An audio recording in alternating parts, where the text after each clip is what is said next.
Kabanata 1241. Hindi ang ibig niyang sabihin. Hindi naintindihan ni Jacob Cook. Ngunit bakit gagawin ni Ginoong Ferguson ang bagay? Ayon sa kanyang pagkatao, hindi siya makakahanap ng problema sa amin dahil o ito.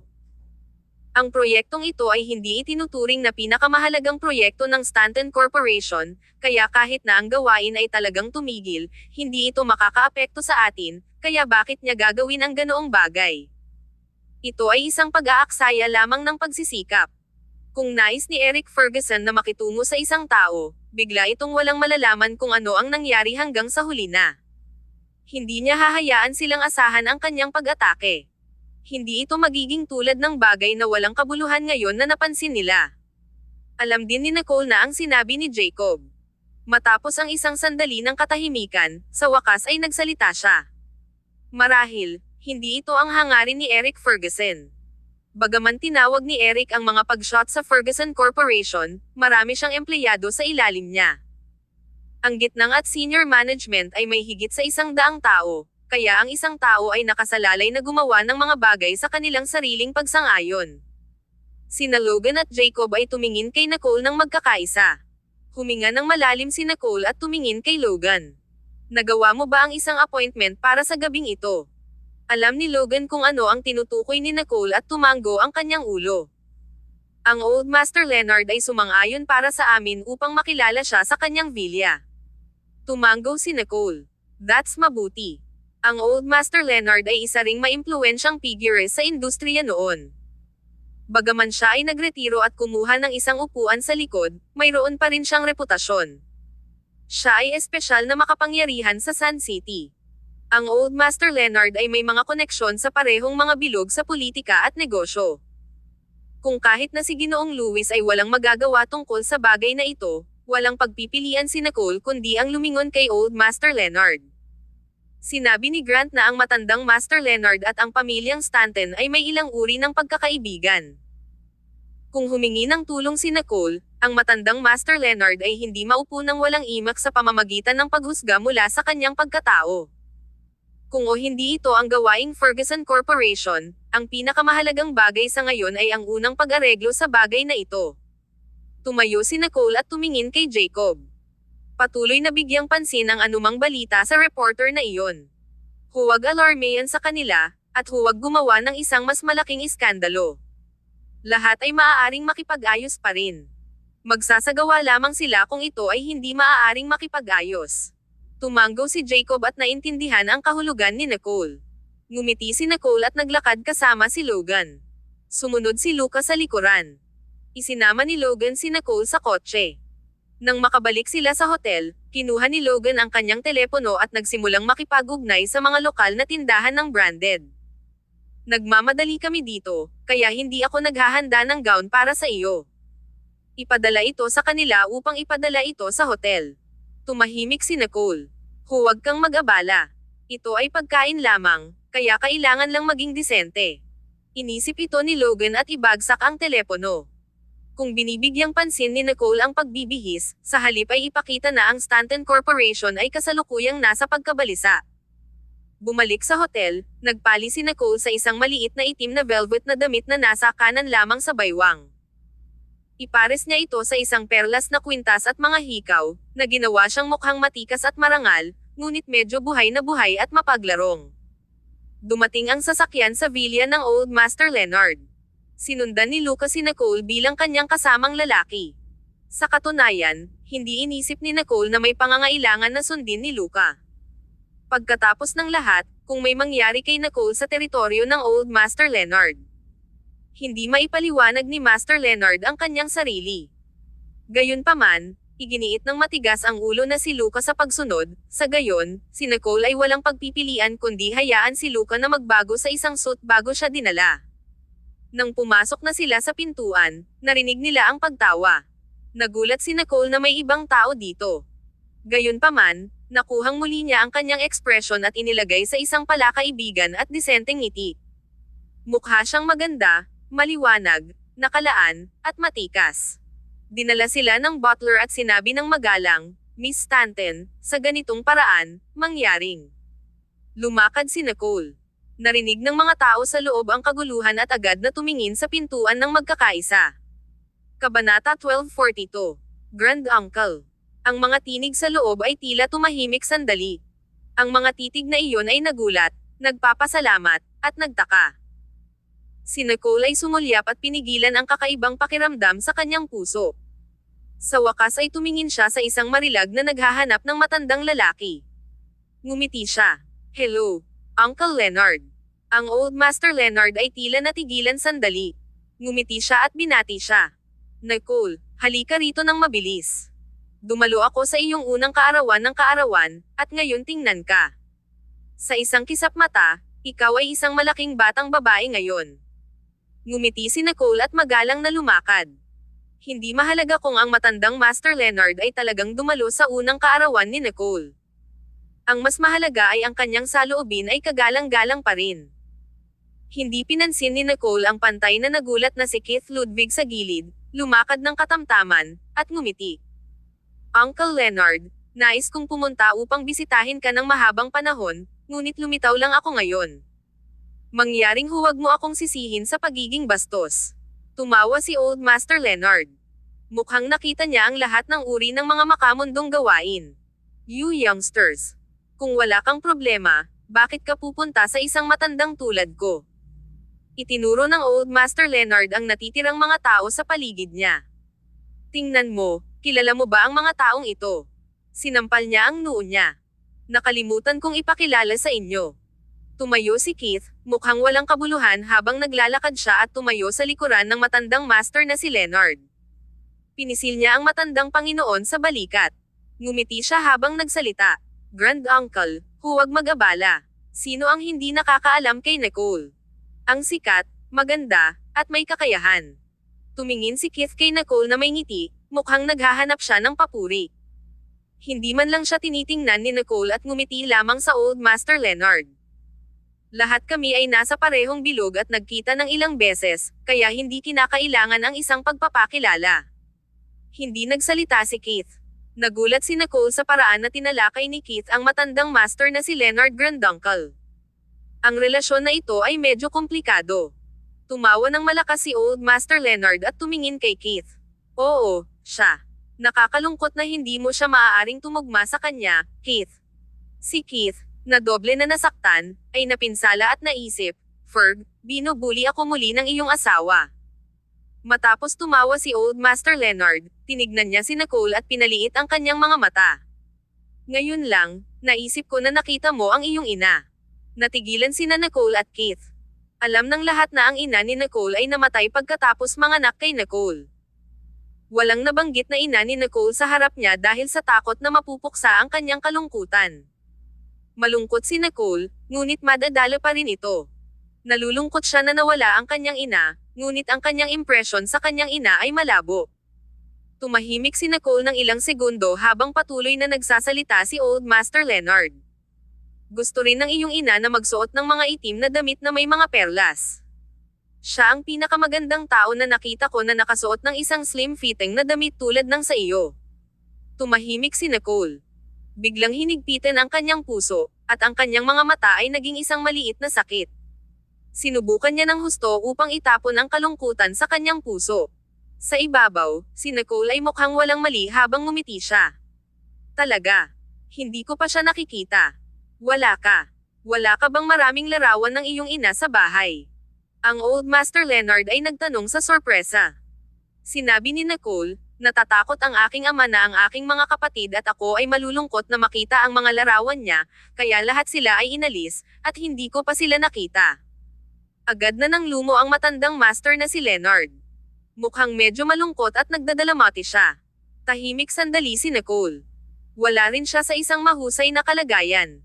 Si Keith ay nag-cough sa gilid. Kaagad pagkatapos, nakakita siya ng isang dahilan upang hilahin si Nicole.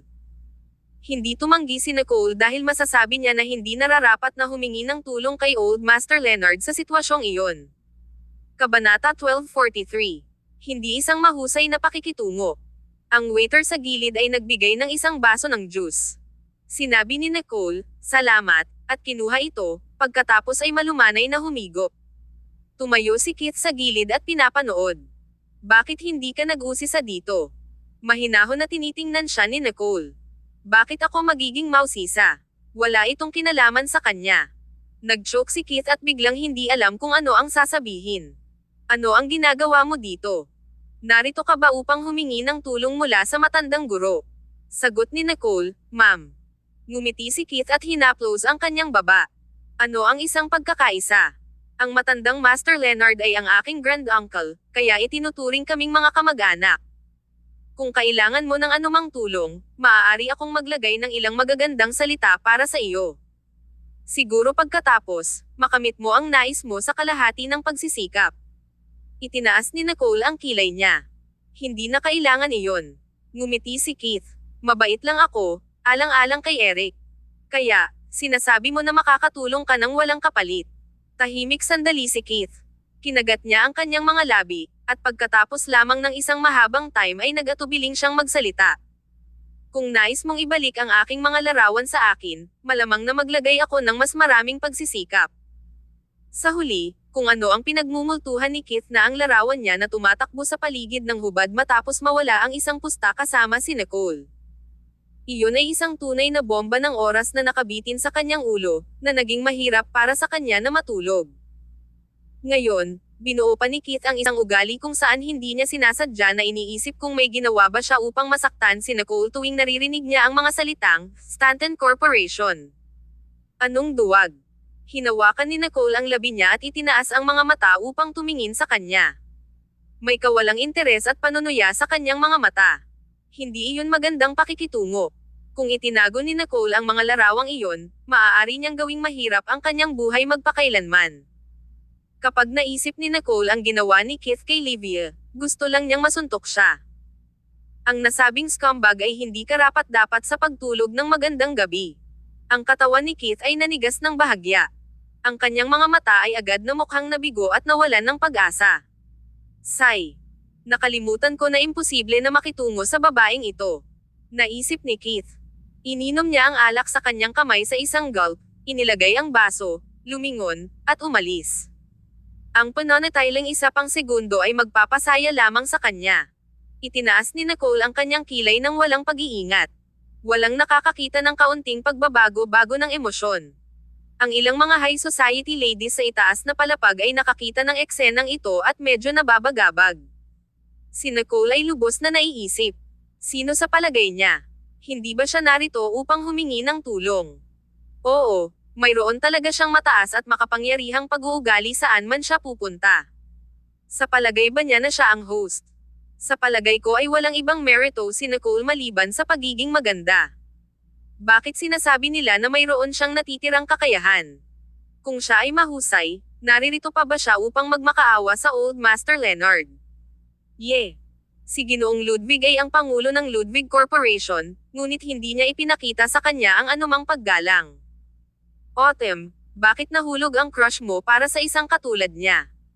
Sa palagay ko mas mahusay ka kaysa sa kanya. Si Autumn Ferguson ay tumayo sa tabi ng rehas at tumingin pababa na may labis na nakangiti-ngiti. Well, siya ay mula sa Stanton Corporation pagkatapos ng lahat. Si Lolo Leonard ay hindi tumanggi na magkaroon ng pagkain sa kanya dahil mayroon pa rin siyang ilang mga alalahanin sa kanilang relasyon. Ngunit, magiging medyo mahirap makuha ang gusto niya. Ang mga tao sa tabi ng malamig na tinig ay sumigaw. Tama. Sa palagay ba niya na ito ay Atlanta? Sa palagay ko hindi na siya tinanggihan bago sa kanyang buhay, di ba? Autumn, nakipag-usap ka ba kay Lolo Leonard? Hindi talaga siya tutulungan ni Lolo Leonard, di ba? Itinaas ay Autumn ang kilay niya at ngumiti. Iminungkahi ko lang ito. May sariling mga ideya si Lolo. Ang isang tao sa gilid ay nagsabi, gustong-gusto ka ni Lolo Leonard. Paano kanya hahayaan na magdusa ka ng gayong hinaing? Tama iyon. Ang ina ni Autumn ay ang anak na babae ni Lolo Leonard. Sa relasyon na ito sa pagitan nila, sino ang iniisip ni Nicole? Kabanata 1244. Mayroon kaming isang salungatan. Nakita ni Nicole na maraming mga panauhin para sa hapunan ngayong gabi. Ang ilan ay pamilyar na mga mukha, ngunit ang iba ay hindi kilalang tao. Ang mga dignitaryo sa politika at negosyo ay dumating sa network ng walang mga alalahanin. Maliwanag na ang katayuan ni Old Master Leonard sa Sand City ay kasing ganda ng sinabi nila. Ito ay lamang na hindi inaasahan ni Nicole ang maraming tao na umabot sa isang appointment na hiniling niya kay Logan na gawin kasama ang Old Master Leonard. Gayunpaman, dahil ito ang teritoryo ng Leonards marahil ang matandang Master Leonard ay may sariling mga plano. Tulad ng pag-iisip ni Nicole tungkol dito, may dumating at magalang na nag-relay ng isang mensahe. Miss Stanton, hinihiling sa iyo ni Ginoong Leonard. Itinaas ni Nicole ang kanyang kilay, inilagay ang baso ng alak sa kanyang kamay, sinabi salamat, at lumakad kasama ang patnubay ng waiter. Ang mga ilaw ay lumiwanag ng maliwanag. Si Nicole ay nakakaakit ng maraming pansin habang naglalakad siya sa Old Master Leonard. Old Master Leonard. Agad na inilagay ni Nicole ang isang magiliw na ngiti na parang masaya siya sa puso. Tumalikod si Old Master Leonard at tiningnan siya habang ipinakilala niya ang isang tao. Halika, Nicole. Ipakilala kita kay Ginoong Lowe, na namamahala sa pagpaplano at konstruksyon, si Ginoong Zimmerman, na gumagawa ng mga pag-aproba, at pinigilan ni Nicole ang pagpapalalim ng mga pag-aalinlangan sa kanyang puso at inilalagay lamang ang isang magalang na ngiti upang batiin sila ng paisa-isa. Sa katunayan, hindi na kailangan ito. Masasabi lamang ng Old Master Leonard ang salita at malutas ang bagay na ito, kaya bakit niya ipakilala ang mga ito kay Nicole? Hindi maintindihan ni Nicole kung bakit ang Old Master Leonard ay mag-extract kanyang sariling mga koneksyon at ipakilala ito sa kanya. O baka may iba pang layunin. Dahil inihatid sila ng Old Master Leonard sa isang pilak na pinggan, walang dahilan para tanggihan ito ni Nicole. Agad na nakangiti si Nicole at binati ang lahat. Lahat ay nakipagkamay at nagpalitan ng mga kasiyahan. Ang lahat ay tila makinis, ngunit si Nicole ay mayroon pa ring isang malabo na pakiramdam sa kanyang puso na may mali. Isa pagdating nila sa mesa, ang mga pangunahing tao na nakaupo na. Pagkatapos lamang ay dumating ang iba at umupo sa isa't isa. Naupo si Nicole sa kaliwang kamay ni Old Master Leonard. Magalang si Keith na umupo sa tabi ni Nicole. Sa susunod na segundo, tumangala si Nicole at nakita ang biglaang hitsura ng isang hindi inaasahang babae sa tapat niya. Itinaas ni Nicole ang kilay niya ay hindi siya mukhang nagulat sa ibabaw, ngunit lihim siyang nagulat, hindi bababa sa kung nakita niya si Keith kanina. Ang babaeng nasa harap niya ay talagang Is Autumn, na nakilala niya bago dumating sa Sand City. Ano ang isang pagkakaisa? Nang makita na si Nicole ay nasa isang labi, hinatak ni Keith ang damit ni Nicole mula sa ilalim ng mesa. Pagkatapos lamang ay nakangiti si Nicole at muling nabawi ang kanyang likas na pag-iingat. Malapit ito sa imposible para sa isang ordinaryong panauhin na makakain sa talahanayan na ito. Maaari ba? Naisip ni Nicole. Masaya si Old Master Leonard na makita si Autumn. Ang kanyang may edad na tinig ay nagdala ng isang nagrereklamo na tono. Hindi kita nakita buong gabi. Lumabas ka lang ngayon. Mabilis, kamustahin ang iyong mga tiyuhin. Sa pamamagitan ng paraan, malamang na hindi mo siya kilala, di ba? Tiningnan ni Old Master Leonard si Nicole, at pagkatapos ay si Autumn. Ito ay si Nicole Stanton mula sa Stanton Corporation na nagsasalita kung saan, pareho kayong medyo may kaugnayan, ngunit lahat ito ay sa nakaraan ngayon, kaya't hindi natin ito banggitin. Si Nicole, ito si Autumn, isang malayong kamag-anak ng pamilyang Ferguson. Ngumiti si Nicole. Kaya, ganyan ito. Tumingin si Autumn kay Nicole na itinaas ang kanyang baba, at may tuso na hitsura sa kanyang mga mata. Paano ko siya makikilala? Nakita ko si Miss Stanton. Bago at itinuro ng isang aralin ilang araw na ang nakakaraan. Hindi niya ako pinayagan na tumawag sa kanya ng sister-in-law.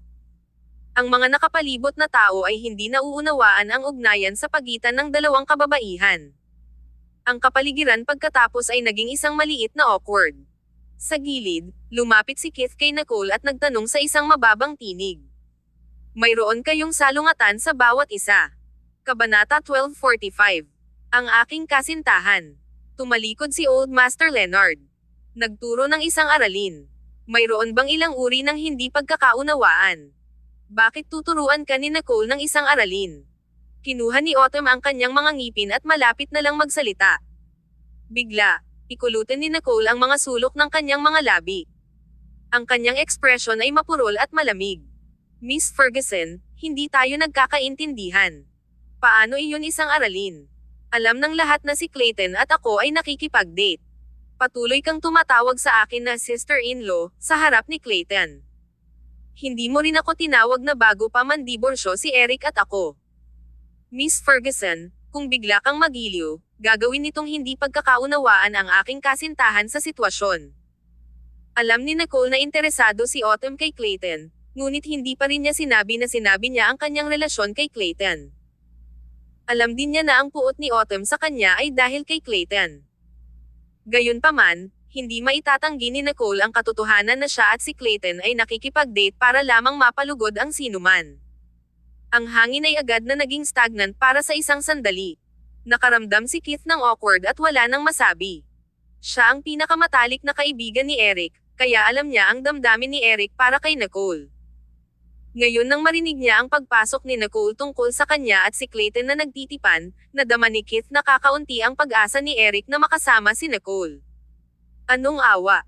Nadama ni Keith na kung narinig ni Eric ang mga salita ni Nicole, magagalit si Eric na siya ay lumipad pabalik mula sa Liberty upang malutas ang puntos. Ang ekspresyon ni Autumn ay nagbago ng ilang beses. Ang mga kababaihan ay naiintindihan pa rin ang bawat isa. Agad na naintindihan ni Autumn ang kahulugan ng mga salita ni Nicole na si Clayton ay si Nicole, kaya ang ibang mga kababaihan ay dapat lumayo sa kanya. Ang Old Master Leonard ay tahimik sa loob ng ilang segundo. Tumahimik siya at tumingin kay Autumn. Well, lahat ito ay sa nakaraan ngayon. Huwag kang magpigil ng sama ng loob. Bumalik ka na lamang mula sa ibang bansa at hindi mo pa naiintindihan ang tungkol sa totoong mundo. Mula ngayon, subukang tandaan ito. Ngumiti si Autumn. Oo, Lolo. Umupo siya ng natural at ngumiti kay Nicole. Tama si Miss Stanton. Hindi ko ito naisip.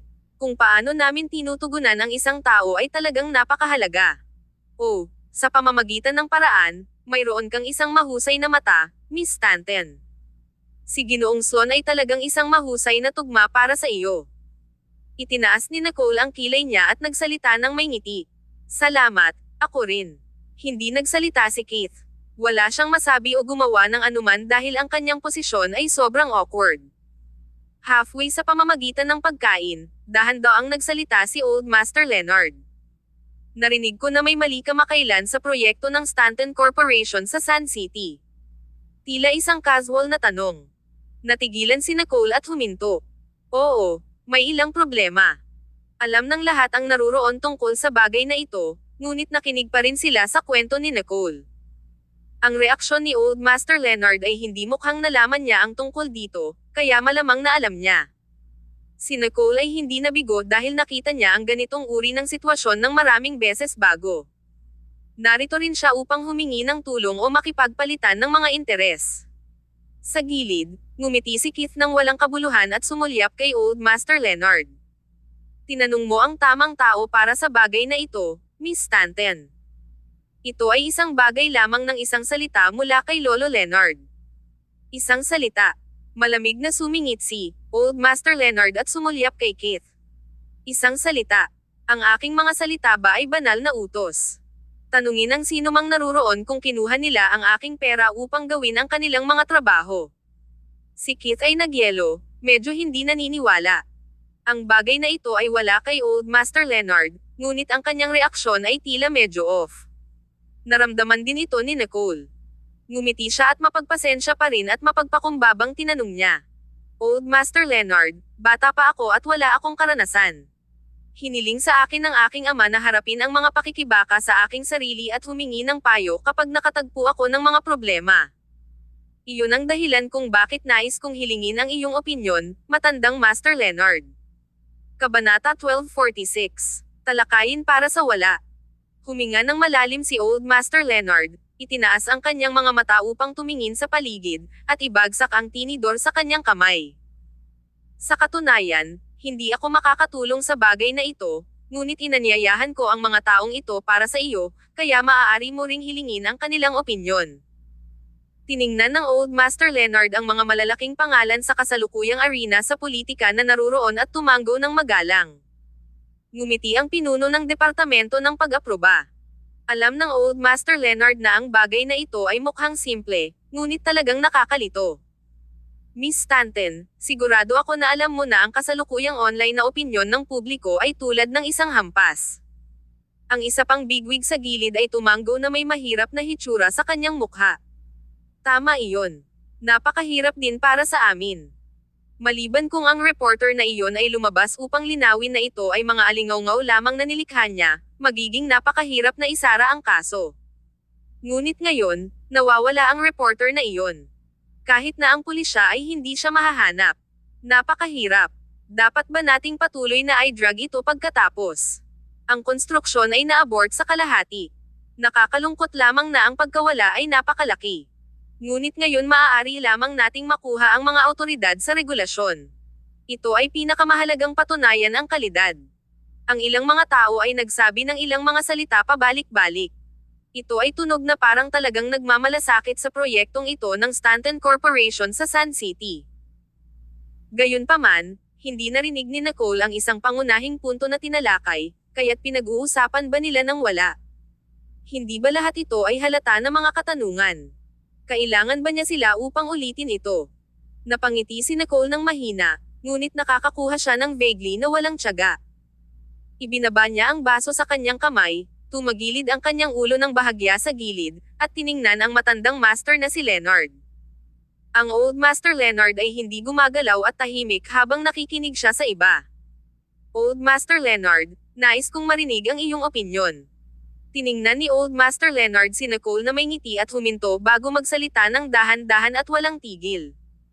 Nicole, sa katunayan, ang aking opinyon ay ang sinabi lamang nila. Sa palagay ko ay hindi maganda ang Rashley na sumalungat sa opinyon ng publiko ngayon dahil magiging kontra lamang ito.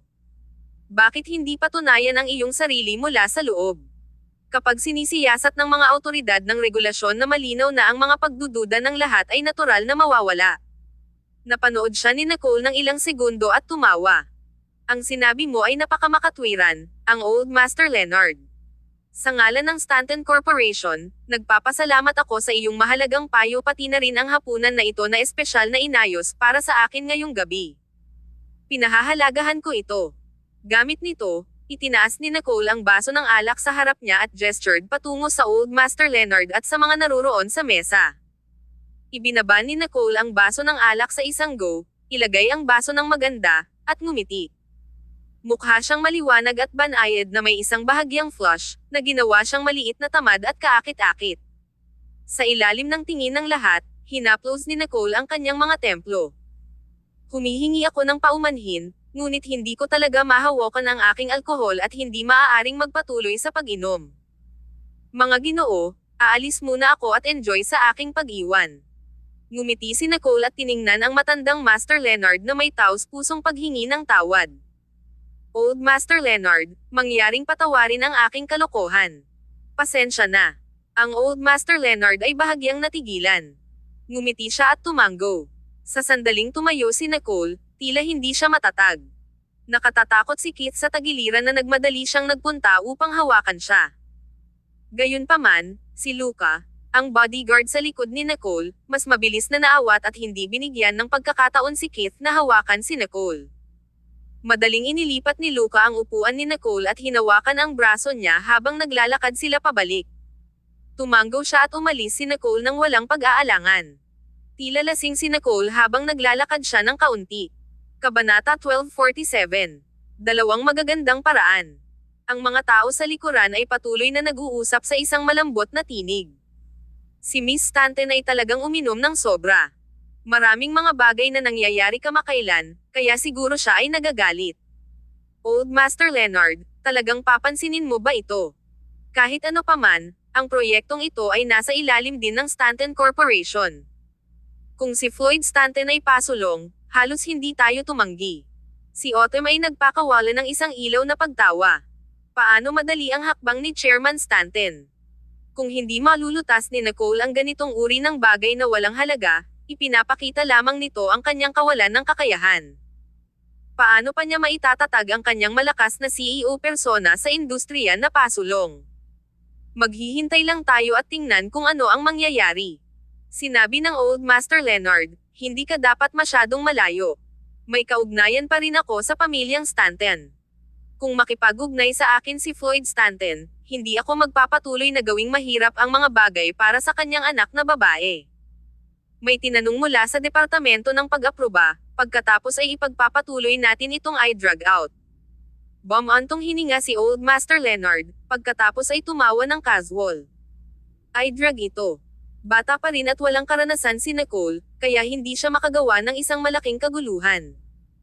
Kailangan lang niyang ikompromiso at mapasaya si Autumn, kung gayon hindi ito magiging isang malaking pakikitungo. Ang lahat ay tumingin kay Autumn nang may kaunti na iiba. Nakita nila na pinahahalagahan ng matandang master na si Leonard si Autumn, kaya't maaari niyang baliwalain si Nicole Stanton. Ipinagmamalaki ni Autumn ang kanyang lolo, tiningnan ang matandang master na si Leonard, at nagpout. Salamat, lolo. Alam ko kung ano ang ginagawa ko at hindi gagawa ng mga bagay para sa iyo. Gusto lang ni Autumn na yumuko si Nicole. Dapat maunawaan ni Nicole. Nang makita ni Nicole si Autumn na lumitaw sa party ng hapunan na ito, kasama ang katalinuhan ni Nicole, dapat na nahulaan niya ang solusyon. Sa sandaling umalis si Nicole sa villa, tumayo siya ng diretsyo. Walang bakas ng pagkalasing. Pinakawalan ni Luca ang braso ni Nicole at kumuha ng isang hakbang na parang anay siya dito. Miss, babalik ba tayo sa hotel? Tumingin si Nicole sa oras. Ito ay halos 10:00 ng hapon. Ang hapunan na ito ay hindi isang pag-aaksaya ng oras. At least, ipinakita nito na malinaw na si Nicole na ang ilang mga pagkakaibigan ay hindi mabibilang. Pinakawalan ni Nicole ang isang malabong, "Ma'am," at tumango. Tinawag ni Luca ang driver, ngunit walang sumagot. Gayunpaman, ang kotse ay nakapark sa malayo. Maaaring nakatulog na ang driver. Kukunin ko siya, kaya maghintay dito sandali. Tumango si Nicole, at mabilis na tumakbo si Luca. Medyo magiliw ang simoy ng gabi. Ang isip ni Nicole ay hindi makapaniwalang malinaw. Ang isang tao sa likuran niya ay lumapit kay Nicole ay narinig ito ng malinaw, ngunit hindi siya gumanti. Pakikinig sa mga yapek, naisip ni Nicole na dapat walang iba doon maliban kay Keith. Nicole, aalis ka na lang. Dumating si Keith, medyo hindi ka panipaniwala. Dumating si Nicole na may layunin, kaya bakit siya umalis nang hindi nakamit ang kanyang layunin? Sinulyapan siya ni Nicole. Kung hindi ako umalis, dapat ba akong umupo doon upang mapahiya? Tumahimik si Keith. Tama ang kanyang intuition. Ang kakaibang pag-igting sa hapagkainan ngayon ay talagang nagkakasundo. Ngunit ayaw mo bang gawin ang iyong negosyo? Hindi tulad ng iyong estilo na umalis ng ganyan, ha? Ang boses ni Nicole ay sobrang lamig. Kung ang isang kalsada ay hindi gumana, pagkatapos ay kukuha lang ako ng isa pa. Hindi ako mananatili sa parehong landas. Binuksan ni Keith ang kanyang bibig. Ang kanyang mga mata ay flickered, sa totoo lang, may isa pang paraan. Mayroon akong dalawang magagandang solusyon. Ngayon lang sa hapagkainan, naintindihan ni Keith ang gist nito. Nakakatagpo ng gayong sitwasyon ay nakakainis, tulad ng pagtapak sa tae. Ito ay ganap na kasuklam-suklam ngunit madaling malutas. Tumingin si Nicole sa kanya at tinikom ang labi niya. Ano ang gusto mong sabihin? Tinanong ni Keith, kinamumuhian ka lang ni Autumn dahil kay Clayton, di ba? Itinaas ni Nicole ang kilay niya at tumango. Marahil kaya, ngumiti si Keith. Hindi ba ito simple? Kumuha ng Clayton na matulog sa kanya ng isang gabi at magkaroon ng isang maliit na unan na makipag-usap sa kanya. Hindi ba malulutas ang lahat pagkatapos? Kabanata 12:48. Humingi ka sa akin ng tulong. Nawala ang ngiti ni Nicole.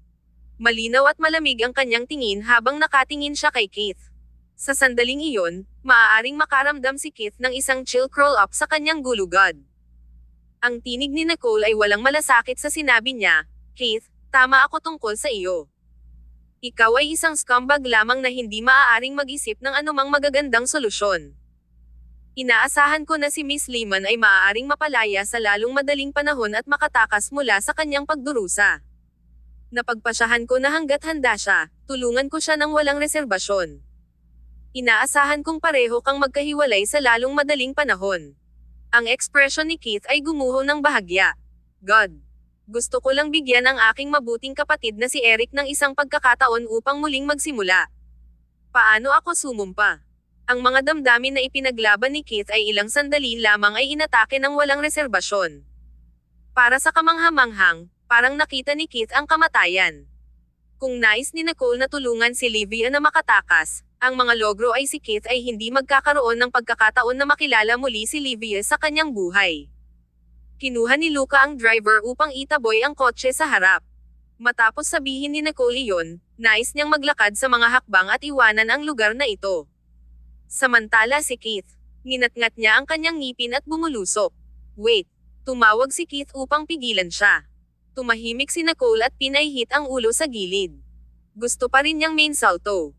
Pinahiran ni Keith ang kanyang sarili ay nagpahid ng kanyang mga ngipin, at patuloy na nagsasalita. Mayroon akong pangalawang pamamaraan. Sinulyapan siya ni Nicole nang walang tiyaga. Nakita ni Keith na may kaunting pasensya si Nicole at nagmadali na nagsalita bago siya masira ni Nicole. Hilingin sa akin ng tulong.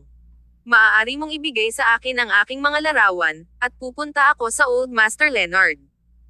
Sa anumang kaso, ang aking relasyon sa kanya ay mas malapit kaysa sa kanyang relasyon kay Autumn. Kung hihilingin ko ito sa iyong ngalan, hindi tatanggi ang Old Master Leonard. Narinig ito ni Nicole at biglang sumangot. Itinikom ni Keith ang kanyang mga labi. Siyempre, kailangan mo ring mangako na huwag makagambala sa aking mga pakikipag-ugnay kay Livia sa hinaharap. Mag-aasawa tayo sa isa't isa, kaya bakit patuloy mong iniisip na sirain ang aking relasyon sa kanya? Hanggat makamit ni Keith ang dalawang layuning ito, wala siyang dapat alalahanin sa hinaharap. Hindi na niya kailangang matakot nang makita niya si Nicole. Ang mga mata ni Nicole ay lumusot at pababa kay Keith. Itinikom niya ang labi niya. Keith, hindi na ako ay pinapaliit sa iyo, ngunit maaaring hindi ka malapit sa matandang Master Leonard bilang si Miss Ferguson, na walang kaugnayan sa dugo sa kanya. Ngunit sa anumang kaso, kailangan ko pa ring pasalamatan ka sa pagkuha ng problema. Matapos sabihin iyon, lumingon si Nicole at umalis. Biglang naalala ni Nicole ang isang bagay, kaya huminto siya, lumingon, at tumingin kay Keith. Ikaw may alam ka. Nalaman ko na ang reporter na lumikha ng alingawngaw at nagdulot ng problema ay isang tao mula sa Ferguson Corporation. Sandali na lumawak ang mata ni Keith. Itinikom ni Nicole ang labi niya. Alam ko na ang bagay na ito ay walang kinalaman kay Eric, ngunit hindi ako papayag na ganyan lang. Mangyaring sabihin sa kanya na kung hindi niya mapamamahalaan ang kanyang sariling mga tao, huwag kang makabagbag puso kapag nakitungo ako sa kanila. Hindi mahalaga kung sino ang nagpadala ng reporter na iyon, hindi hahayaan ni Nicole ang slide na ito. Pagkatapos nito, lumingon si Nicole ng basta-basta at umalis. Si Keith ay nababagabag pa rin sa balita na naiwan niya. Laking gulat niya na hindi siya maaaring yumapekto. Paano ito makakonekta sa pamilyang Ferguson? Kung ito ay konektado sa pamilyang Ferguson, ang bagay na ito ay magiging mas mahirap. Si Keith ay nanonood lamang ng isang mahusay na palabas sa hapagkainan, ngunit ngayon na naisip niya ito, natatakot talaga siya. Agad niyang kinuha ang kanyang telepono at tinawag si Eric. Hindi pa ito madaling araw kung nasaan si Eric. Matapos ang isang abalang araw, si Eric ay natulog na lamang ng mas mababa sa 2 oras nang siya ay nagising sa tawag ni Keith. Si Eric ay orihinal na hindi nais na sagutin, ngunit si Keith ay patuloy na tumatawag ng walang tigil na parang baliw siya.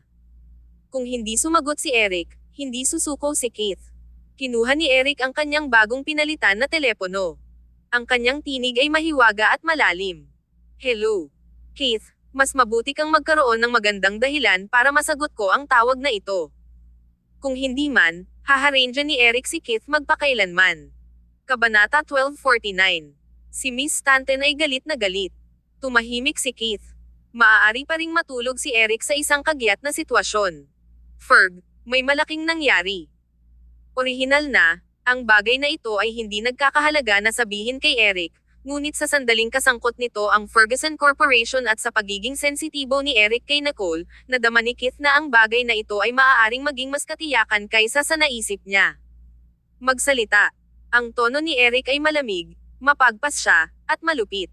Sinabi ni Keith, ang proyekto ng Stanton Corporation sa Sun City ay kamakailan lamang na naabot ng isang tao. Nalaman ni Nicole na ang taong nagsabot sa kanila ay isang tao mula sa Ferguson Corporation. Biglang tumahimik ang telepono matapos sabihin iyon ni Keith. Wala kahit na ang tunog ng paghinga. Tinignan ni Keith ang kanyang telepono na kakaiba at doble na sinuri na siya ay nasa tawag pa. Ferg, nakikinig ka ba? Pinigilan ni Eric ang kanyang emosyon. Ano ang ibig mong sabihin? Ang aking bayan. Nginatngat ni Keith ang kanyang ngipin. Ang taong nahanap niya ay hindi ilang gitna o itaas na pamamahala. Inaalam ko na siya lamang ang magdulot ng problema, ngunit may kinalaman siya sa Ferguson Corporation. Nagalit si Miss Stanton ngayong gabi. Tinanggihan siya ng matandang Master Leonard at naiinis sa akin. Iyon ang dahilan kung bakit niya ito pinatay. Ang pagtulog ni Eric ay ganap na kumupas. Malalim at sobrang lamig ang boses niya. Sabihin mo sa akin kung ano ang nangyari at lahat ng sinabi niya, salita para sa salita. Matapos ang pagpalamuti ni Keith, ang mga orihinal na salita ni Nicole ay tiyak na hindi parehas. Agad na nadama si Keith at nagsimulang tanungin ang kanyang mga kasanayan sa komunikasyon. Hindi ko ba ito binubuod ng maayos? Gayunpaman, ang pakikinig sa nagbabantang tinig ni Eric, si Keith ay hindi nag-aalangan at walang pagpipilian kundi upang i-retell ang mga kaganapan sa gabi ng detalyado. Siyempre, tinanggal ni Keith ang dahilan na nagtalo sina Autumn at Nicole ay dahil sa taong iyon, si Clayton Sloan. Natatakot si Keith na magalit si Eric nang malaman niya. Sa wakas, idinagdag ni Keith sa isang mahina na tinig, sa katunayan, pinaghihinalaan ko na ang mastermind sa likod nito ay dapat ding maging mga tao ng Ferguson Corporation, ngunit hindi sinabi ni Nicole na malinaw na, kaya't sa palagay ko ay hindi pa niya nalaman. Pagkatapos nito, hindi tumugon si Eric at naghang up kay Keith. Si Keith ay hindi nagsasalita at naisip, anyway, ginawa ko ang aking makakaya. Ang natitira ay nakasalalay sa sariling kakayahan ni Eric. Pag-isipan mo ito, ang taong gumawa ng pag-aalsa na ito ay magtatapos sa sobrang kahabag-habag. Old Master Leonard din. Sa kotse, ipinikit ni Nicole ang kanyang mga mata, na nagpapanggap na natutulog. Kailangan ni Nicole ng oras upang matuno ang kanyang nakita at narinig ngayong gabi. Nakaramdam din siya ng nasusuka mula sa lahat. Maaaring sabihin ni Luca na wala si Nicole sa isang mabuting kalagayan, kaya wala siyang sinabi. Kapag ginulo ni Floyd si Luca tulad ng dati na nagtanong tungkol sa pang-araw-araw na buhay ni Nicole, sineseryoso ni Luca. Si Miss Stanton ay nasa masamang kalagayan. Ang pamilyang Leonard ay may ulterior motive. Tiwalang-tiwala si Floyd kay Luca. Bukod kay Grant at Nicole, tanging si Luca ang nakakaalam ng lahat ng mga lihim ng negosyo ng kumpanya. Kaya, nang sumagot si Luca sa kanyang mensahe, hindi ito pinag-uusapan ni Floyd. Naupo si Floyd sa pag-aaral at nawalan ng pakiramdam na mangisda. Pagkatapos ay umupo siya sa sala nang hindi gumagalaw. Kumuha si Ginoong Anderson ng isang tasa ng tsaa kay Floyd at nag-survey sandali. Tagapangulo, nasa masamang kalagayan ka ba? Gusto mo bang maglagay ako ng ilang malalaking isda sa lawa? Tinitigan ni Floyd ang butler ng walang pagsasalita at malamig na snort. Ang isang tao ay nais na gawing mahirap ang mga bagay para sa aking anak na babae. Paano mapapagan ako ng ilang mga isda? Ilang sandali si Ginoong Anderson. Tama. Ang taong iyon ay kailangang turuan ng isang aralin. Tumugon si Floyd nang may pag-aproba. Naupo siya roon na may isang matigas at malamig na ekspresyon na may medyo mabigat na puso. Ang matandang Leonard na iyon ay nag-aapi kay Nicole. Nakalimutan niya na umaasa lamang siya sa kanyang napakalaking background ng pamilya upang mapanatili ang kanyang negosyo. Paano niya pinangalanan ang aking anak na babae? Tumahimik ang butler, tumayo upang pag-isipan ng ilang segundo, at biglang naalala ang isang bagay. Hindi inaasahan na tumanggi ang pamilyang Leonard na tumulong. Marahil ay iniisip niya na si Miss Stanton ay masyadong bata at nais na ipakita ang kanyang kahusayan para sa iyo na tawagan siyang personal. Kabanata 1250. I-disassociate. Umiling-iling si Floyd ng mukha ng glum. Alam ng matandang Leonard kung ano ang gagawin. Siya ay napakamatalino at gusto niyang palawakin ang kanyang network. Lalo na niyang gusto na maitaguyod ang kanyang kahusayan sa mga nakababatang henerasyon. Inisip ito ng butler at sinabi, Tagapangulo, sa palagay ko walang pagmamadali. Si Miss Stanton ay naruroon lamang sa isang araw. Sa kanyang kakayahan, malulutas niya ang bagay na ito nang hindi umaasa sa pamilyang Leonard. Itinaas ni Floyd ang kilay niya at tumingin sa kanya. Naniniwala ka sa kanya ng sobra. Ngumiti ang butler. Ang kanyang mapagmahal na titig ay nag-flick. Siyempre, napanood ko siyang lumaki, kaya nagtitiwala ako sa kanyang kakayahan. Natuwa si Floyd sa mga salitang ito at hindi maiwasang mapangiti. Tumingin siya kay Ginoong Anderson at sinabi mo na parang ikaw ang kanyang ama. Pinagkakatiwalaan ko siya kaysa sa ginagawa mo. Sinabi ng butler, pagkatapos ay huwag mag-alala ng labis. Kung siya talagang nakatagpo ng isang bagay na hindi niya malulutas, natural na babalik siya at humingi ng tulong. Ang aming binibini ay hindi isang taong nagpapahirap sa mga bagay para sa kanyang sarili. Paulit-ulit na tumanggo si Floyd. Ang kanyang ekspresyon ay malinaw na nakaka-relax ng karamihan, mayroon kang isang punto. Bulag lang akong binawi ito, dapat ay magkaroon siya ng paraan. Ibinalik ko siya sa dulo. Ngumiti ang butler at lumingon upang bigyan si Floyd ng isang bagong tasa ng mainit na tsaa. Bumalik si Nicole sa hotel, nagbago sa isang sutla na damit upang maligo. Si Logan ay maingat sa kanyang trabaho. Dahil nagmamadali sila, nakuha ni Logan ang mga malalaking pangalan ng tatak upang magpadala ng ilang mga damit para sa iba't ibang mga okasyon sa huling minuto. Nakahiga sa mabangong kapaligiran, nadama ni Nicole ang isang maliit na antok at pagod mula sa amoy ng mga mahahalagang langis. Tulad ng malapit na siyang makatulog, tumunog ang kanyang telepono. Kinuha ni Nicole ang gilid upang kunin ang kanyang telepono. Ito ay si Eric. Kinurot niya ang kanyang kilay at nag-atubili ng ilang segundo bago pumili ng walang pasensya. May mali. Kung hindi ito para sa tulong ni Eric sa Liberty, hindi rin mag-abala si Nicole na tumawag sa oras na ito. Tumahimik si Eric.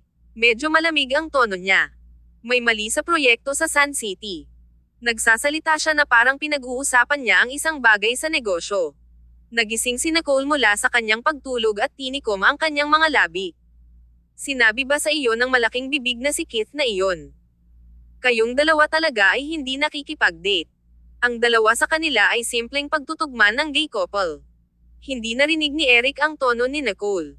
Siya ay medyo seryoso tulad ng sinabi niya, ang bagay na ito ay walang kinalaman sa Ferguson Corporation. Tumawa si Nicole.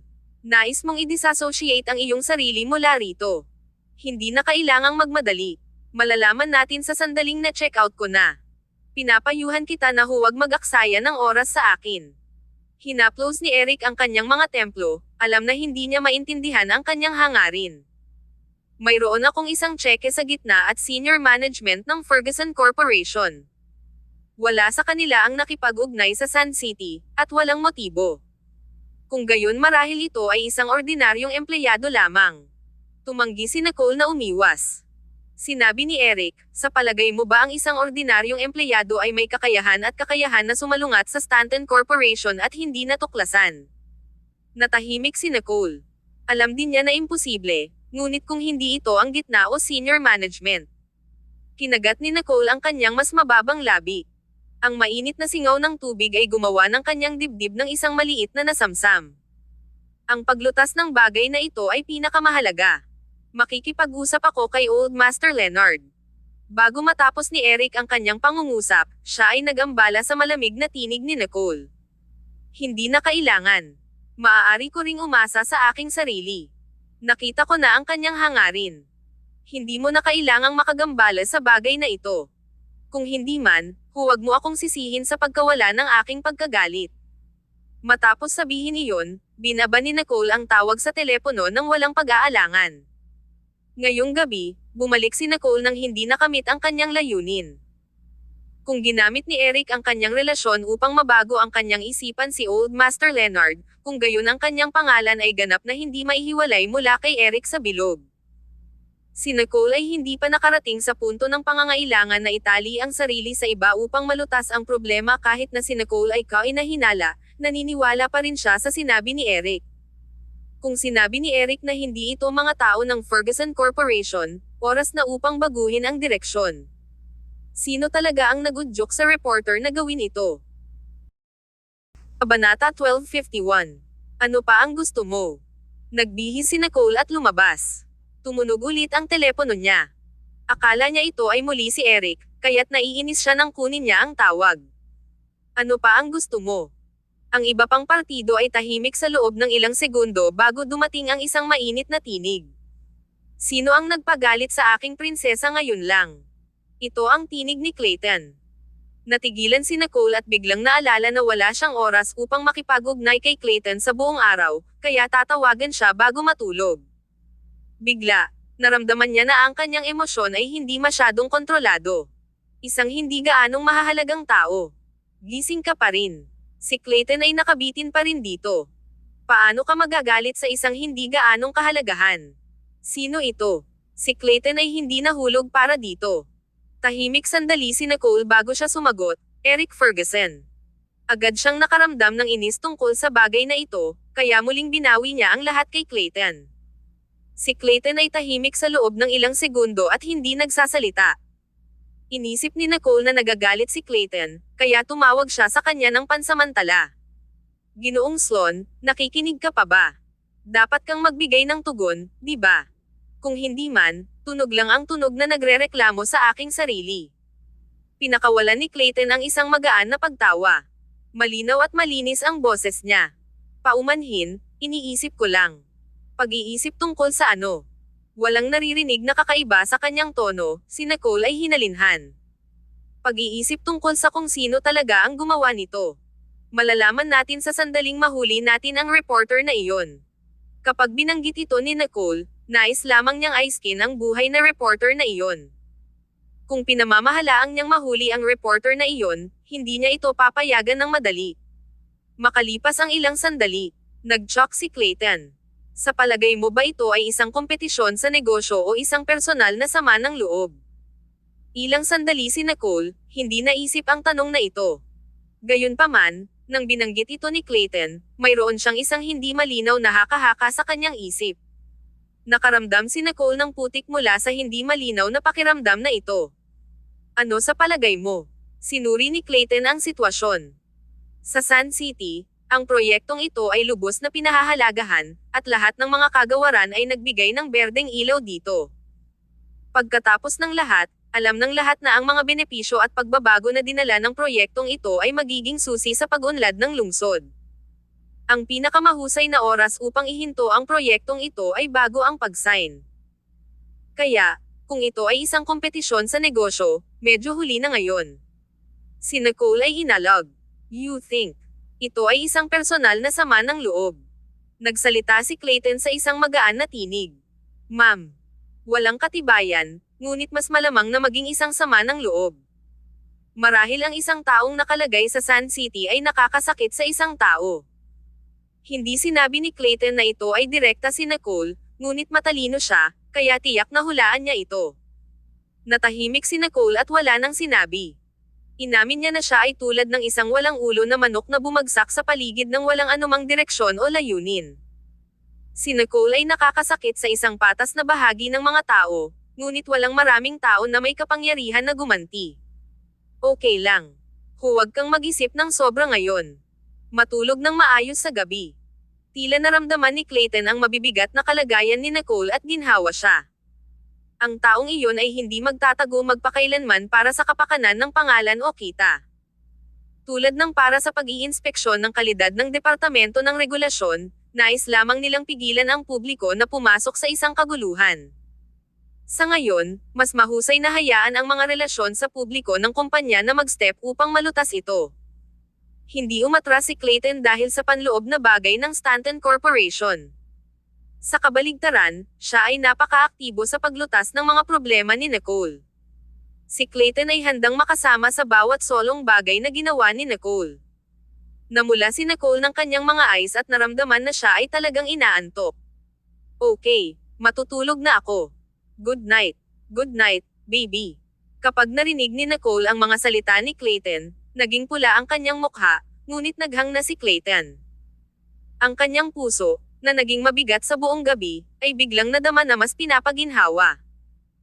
Humiga si Nicole sa kama at nadama ang pagtulog agad na labis na nasasaktan ang kanyang kamalayan. Nakakagulat, hindi niya namalayan ang pagtulog dahil sa malaking problemang ito. Kabanata 1252. Isang bagong tao lamang. Maaga ng umaga. Dumating si Logan at kumatok sa pintuan. Nang mabuksan ni Nicole ang kanyang mga mata, ito ay nakaraan na 10:00 ng umaga.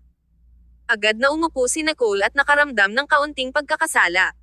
Kaagad, ang isang pakiramdam ng pagkakasala at kahihiyan ay lumitaw sa kanyang puso. Paano pa rin ako makatulog ng maayos? Naisip ni Nicole. Nagmamadali siyang nagbihis at pumunta upang buksan ang pintuan, pagkatapos ay pumunta upang hugasan. Nakuha ni Logan ang mga tauhan na magdala ng isang talahanayan ng masayang agahan kasama ang mga lokal na specialty ng iba. Nakita ni Nicole ang nakakaakit na pagkain, ngunit may kaunting gana siya. Tumingin siya kay Logan. Mayroon bang balita tungkol sa reporter na iyon? Tumanggo si Logan. Kahit na hindi pa namin nahanap namin ang kanyang bayan. Nang narinig iyon ni Nicole, naramdaman niyang masigla. Kung gayon ano? Sinabi ni Logan, sinuri ko ang kanyang mga account sa bangko ng kanyang pamilya. Walang kakaiba sa sariling account ng reporter, buti ilang araw na ang nakalilipas, ang account ng kanyang ina ay nakatanggap ng $3 milyon mula sa isang account sa ibang bansa. Inilipat ng ibang partido ang pera at kinansela ang account, kaya hindi namin mahanap ang mapagkukunan. Tumahimik si Nicole. Medyo malamig ang mukha niya. Sapat na. Ang reporter ay hinimok ng isang tao. Pagkatapos, hindi ito isang aksidente. Sa halip, ito ay sinasadya. Tinanong ko ang kanyang ina, kung sino ang isang ordinaryong may bahay at walang ideya kung ano ang ginawa ng kanyang anak. Hindi rin niya alam ang pagkakaroon ni pera na ito. Ngunit hiniling ko sa isang tao na panatilihin ang panonood sa paligid ng kanyang bahay. Kapag lumitaw ang reporter na iyon, tayo ang unang makakaalam. Tumanggo si Nicole at kumain ng katahimikan gamit ang kanyang ulo pababa. Nagpatuloy si Logan, ang internet ay nasa isang kaguluhan pa rin. Nakipag-ugnay ako sa platform upang hadlangan ang ilang mga keyword, ngunit hindi ako naglakas loob na tanggalin ang post dahil natatakot ako na ito ay backfire. Tumangala si Nicole. Huwag tanggalin ito. Gumawa ka ng isang magandang trabaho. Bago pa man lumipat ang ibang partido, huwag sayangin ang ating mga pagsisikap sa mga walang saysay na bagay. Sinabi ni Logan, nagtanong ako kay Ginoong Luis. Nadama niya na ang pinakamahusay na paraan upang mahawakan ang bagay na ito ay hayaan ang mga nauugnay na kagawaran na magsalita para sa atin. Pagkatapos ng lahat, ang kredibilidad ng mga kagawaran ng gobyerno ay magiging mas mahusay kaysa sa ating sariling paliwanag. Nisneered si Nicole. Ibinaba niya ang baso ng gatas at kumuha ng isang tisyo upang panasan ang kanyang mga kamay ng marahan. Tumitingin din sila sa direksyon ng opinyon ng publiko. Hindi sila madaling mag-isa. Bakit hindi natin hilingin kay Chairman Stanton na makipag-ugnay sa Old Master Leonard? Iminumungkahi ni Logan. Kahit na hindi pinansin ni Old Master Leonard si Nicole, hindi niya papansinin si Floyd at magpapakita sa kanya ng ilang paggalang. Itinaas ni Nicole ang kanyang malamig na mga mata. Hindi na kailangang makipag-ugnay sa Leonard family. Hindi ito isang bagay na malulutas sa pamamagitan ng pagsasabi ng ilang magagandang salita. Tumahimik si Logan. Matagal na siyang nasa paligid ni Nicole, kaya't naramdaman niya ang emosyonal na pagbabago bago ni Nicole nang mabanggit ang pamilyang Leonard. Pagkatapos ng agahan, si Logan ay may isang tao na maglinis ng mesa. Nagbihis si Nicole at lumabas. Nakasuot siya ng puting Chanel suit at mukhang napakaganda sa kanyang cool na pag-uugali. Pumunta tayo sa opisina. Tumanggo si Logan at sumunod kaagad. Si Jacob ay hindi makatulog ng maraming araw. Kahit na dumating si Nicole, hindi nag-alala si Jacob para sa isang sandali. Mukhang nakatira siya sa opisina. Nang makita ni Jacob na pumasok si Nicole sa opisina, agad niyang pinatay ang kanyang sigarilyo at tumayo mula sa upuan. Pre-presidente. Tumingin si Nicole sa usok sa opisina at bahagyang sumimangot. Pagkatapos ay tiningnan niya ang mga butil ng sigarilyo sa sahig at natigilan. Binuksan niya ang kanyang bibig ngunit wala siyang sinabi. Mukhang hindi siya makatulog ng maraming araw. Tumanggo si Nicole at umupo sa sofa sa harap ng window taki sa may window. Tinitigan ni Logan si Jacob at nagmadali na pumunta sa gilid upang buksan ang bintana upang hayaan ang ilang sariwang hangin. Maingat na lumakad si Jacob at hinaplos ang kanyang mukha. Miss Stanton, talagang walang kakayahan ako. Kapag naayos na ang bagay na ito, isumite ko ang aking pagbibitiw sa kumpanya. Si Jacob ay talagang nahihiya na manatili. Kabanata 1253. Siya ay hindi mapakali. Itinaas ni Nicole ang kanyang mga mata at tila medyo nagulat, ngunit mabilis niyang nakuhang muli ang kanyang ekspresyon. Ginoong Cook, hindi madaling umupo sa iyong posisyon. Kahit na ang isang tao ay nakaupo dito, maaaring hindi sila maupo ng mahigpit. Ang mga bagay na ito ay hindi nangyari dahil sa iyong kawalan ng kakayahan, ngunit hindi ka lamang mapalad. Huwag isipin ang tumakbo ng malayo. Mag-isip tungkol sa kung paano malulutas ito. Biglang nakaramdam ng mainit ang mata ni Jacob. Ang isang malaking tao na katulad niya ay halos sumigaw mula sa ilang mga salita na sinabi ng ginang na ito. Ang kanyang saloobin kumpara sa kahapon ay mas maganda. Inisip ni Jacob na sisihin siya ni Nicole. Ang saloobin ni Nicole ay kumakatawan sa buong Stanton Corporation. Sa halip na mapaputok pagkatapos ng bagay na ito, naisip ni Jacob na mas mahusay na gawin ang inisyatibo mismo. At least pagkatapos, maaari pa rin siyang magkaroon ng ilang pagiging disente. Sa bagay na tumataas sa puntong ito, nahihiya lamang si Jacob mula sa isang pagkasira ng kaisipan. Gayunpaman, ang saloobin ni Nicole ay nakakagulat na ganap na naiiba sa naisip niya. Bagaman hindi sinabi ni Nicole ang anumang nakakaaliw na mga salita, naintindihan niya na hindi ito madali para kay Jacob. Hindi rin siya nagpakita ng anumang hangarin na hawakan ang pananagutan niya. Kaagad, ang ekspresyon ni Jacob ay nagbago ng ilang beses nang tumayo siya roon. Nagdala ako ng napakalaking pagkawala sa kumpanya. Natatakot ako na lahat. Itinaas ni Nicole ang kanyang mga talukap ng mata at sinabi sa isang walang malasakit na tono, ang pagkawala ay maaaring makamit muli. Ang bawat tao'y mauunawaan, isinasaalang-alang ang kasalukuyang sitwasyon sa Sun City. Hindi ko may walang bahala ang ilang mga opinyon ng shareholders dahil sa panimula silang walang silbi sa bagay na ito, lalo na kung ihahambing sa iyo, Ginoong Cook. Matagal nang tiningnan ni Jacob si Nicole. Ang mga sulok ng kanyang mga labi ay twitched ng bahagya habang desperadong pinigilan niya ang kanyang emosyon. Napakahusay niyang sinabi. Kahit na ang mga shareholders sa kumpanya ay may opinyon, kaya ano? Si Nicole ay may sinabi sa female. Walang gamit kahit na mayroon silang opinyon. Nginat-ngat ni Jacob ang kanyang ngipin at tiningnan siya ng mahigpit. Miss Stanton, huwag mag-alala. Hanggat kailangan pa rin ako ng kumpanya, lalabas ako upang sundin ang proyektong ito. Tumango si Nicole at tumingin kay Logan. 2 tasa ng kape mangyaring. Tumango si Logan at lumingon upang lumabas. Pagkatapos ay bumalik siya kasama ang 2 tasa ng kape. Madaling tumayo si Jacob at kinuha ang kanyang sariling tasa. Si Logan ay itinuturing na senior management sa kumpanya, kaya hindi masisiyahan si Jacob sa kanyang serbisyo ng malaya. Ibinaba ni Nicole ang kanyang ulo at tahimik na hinaplos ang kape habang nakatingin sa iPad sa kanyang kamay. Nag-scroll siya sa pamamagitan ng webpage. Ang bagay na ito ay nagpapatuloy sa loob ng ilang araw. Bagaman dumating ang public relations team sa Sun City, hindi pinahintulutan ni Nicole ang anumang aksyon. Hindi ito ang pinakamahusay na oras para sa PR na gumawa ng isang pahayag. Bago ang hapon, nagmamadali si Logan. Si Miss Stanton, ang mga may-ari ng unang yugto ng proyekto ay lahat ay natipon at handa ng magprotesta. Tumangala si Nicole. Kailan? Mula sa narinig ko, balak nilang magsimula bukas. Tahimik si Nicole ng ilang segundo. Unti-unting nanlamig ang mukha niya. Sa sandaling iyon, tumigil siya sa paghihintay. Siya ay orihinal na nais na maghintay para sa reporter na pasulong ang kanyang sarili, ngunit ang bagay sa kamay ay tila more nakagyat. Maghanda na ang Public Relations Department na maglabas ng pahayag ng 5:00 ng hapon ngayon. Upang matiyak ang mga may-ari ng bahay, kusang ititigil natin ang trabaho at tanggapin ang kalidad ng inspeksyon ng mga may katuturang awtoridad.